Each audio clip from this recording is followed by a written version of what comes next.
बांग्लादेश सरकार में हिंदू मंत्रिमंडल में शामिल किया गया है। बांग्लादेश में आज शपथ हुई, तारिक रहमान ने शपथ ली है और तारिक के साथ कई कैबिनेट मिनिस्टर और राज्य मंत्रियों ने भी शपथ ली है। আমি সশ্রদ্ধ চিত্তে তারেক রহমান সশস্ত্র চিত্রে শপথ করিতেছি যে সরকারের तारिक रहमान के साथ दूसरे मंत्रियों ने भी शपथ ली है और इनमें हिंदू मंत्री भी हैं, बौद्ध मंत्री भी हैं जिन्होंने शपथ ली। আমি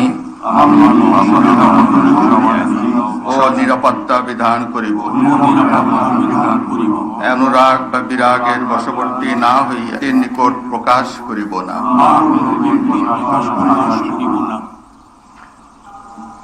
নবনিযুক্ত आइए अब उनकी तस्वीर आपको दिखाऊं। ये आप देख रहे हैं बौद्ध मंत्री दीपेन दीवान और हिंदू मंत्री निताई रॉय, इन दोनों ने भी शपथ ली है।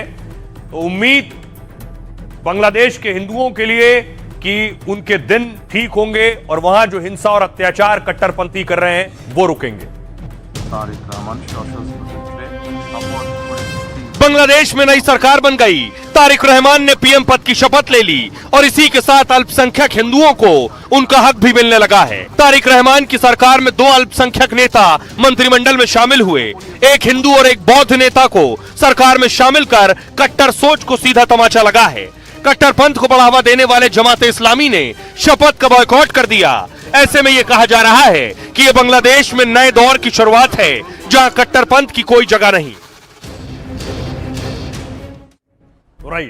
अब आपको मिलवाता हूं कि शपथ लेने वाले हिंदू मंत्री कौन है। बांग्लादेश में तारिक रहमान ने प्रधानमंत्री पद की शपथ ली है। उनकी सरकार में 25 कैबिनेट 24 राज्य मंत्रियों ने शपथ ली है। तारिक की मंत्रिमंडल में एक हिंदू एक बौद्ध मंत्री शामिल है। हिंदू नेता निताई रॉय चौधरी हैं और बौद्ध मंत्री दीपेन दीवान है। दरअसल बांग्लादेश चुनाव में 4 अल्पसंख्यक नेता चुनाव जीते। जीत दर्ज करने वालों में 2 हिंदू हैं, 2 बौद्ध नेता शामिल हैं। निताई रॉय 77 साल के निताई रॉय वकील और राजनीतिज्ञ हैं।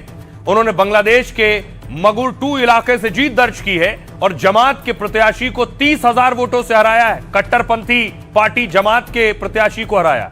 वो सबसे पहले साल 1988 में सांसद चुने गए और उसके बाद 2026 में बीएनपी सरकार में मंत्री बने। अगला नाम है दीपेन दीवान, चमका बौद्ध बहुसंख्यक समाज से हैं वो। उन्होंने दक्षिण पूर्व रंगमती जिले की सीट से जीत हासिल की है। 62 साल के दीपेन दीवान कई साल से राजनीति में सक्रिय हैं। वो पूर्व राष्ट्रपति जियाउर रहमान के सलाहकार सुबिमल दीवान के बेटे हैं और एक तरफ मंत्रिमंडल में अल्पसंख्यक नेता को शामिल किया गया तो दूसरी ओर जमाते इस्लामी ने इस शपथ का विरोध किया और तारिक की शपथ ग्रहण में शामिल होने भी नहीं पहुंचे।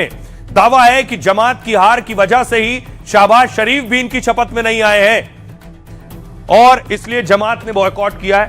सुनिए जरा भारतीय सियासतदान क्या कह रहे हैं। 17 देशों को संभवतः यह आमंत्रण मिला, हम भी उनमें से एक हैं। और बांग्लादेश में चाहे अवामी लीग हो या बीएनपी हो, उनको भारत के कंट्रीब्यूशन के बारे में, उनके निर्माण में, उनके जन्म में भारत की जो भूमिका रही है उसको कोई भी तथ्य नकार नहीं सकता। लेकिन ये बेहद आवश्यक है कि साउथ एशिया में एक नजीर पेश की जाए ताकि अलग अलग देशों में जो अकलियत है वहां की, वो अपने को महफूज महसूस करे, सुरक्षित महसूस करे। एक ऐसे निजाम की हम शुभकामनाएं दें। इंडिया और बांग्लादेश के रिश्ते फिर से ठीक पटरी पर आएंगे। जो हमने देखा पाकिस्तान के इन्फ्लुएंस से, रेडिकलाइजेशन के इन्फ्लुएंस से जो हमें कमी दिख रही थी, वो फिर से उसमें सुधार होगा, यही अपेक्षा है। अब देखिए जरा, न्योता प्रधानमंत्री मोदी को भी आया था लेकिन भारत में इमैनुअल मैक्रो आए हैं, इसलिए पीएम मोदी नहीं गए। लेकिन लोकसभा अध्यक्ष ओम बिरला साहब को भेजा गया है। स्पीकर ओम बिरला पहुंचे, बांग्लादेश के पीएम तारिक रहमान से उन्होंने मुलाकात की है। अब सवाल यह है, जो हालात बने हुए हैं, इस हालात में आखिर भारत और बांग्लादेश के रिश्ते क्या सुधरने वाले, क्या रिश्ते बेहतर हो जाएंगे? उम्मीद है कि भारत बांग्लादेश के रिश्ते पहले से बेहतर होंगे। आज तारिक रहमान की शपथ ग्रहण में बिरला साहब पहुंचे। उन्होंने पीएम मोदी का बधाई संदेश तारिक रहमान को दिया।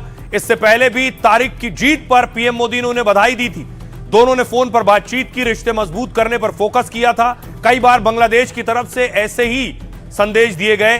कुछ दिनों पहले तारिक रहमान ने भारत से रिश्ते पर कहा था, हम हमेशा राष्ट्रीय हित, लोगों की भलाई को प्राथमिकता देंगे।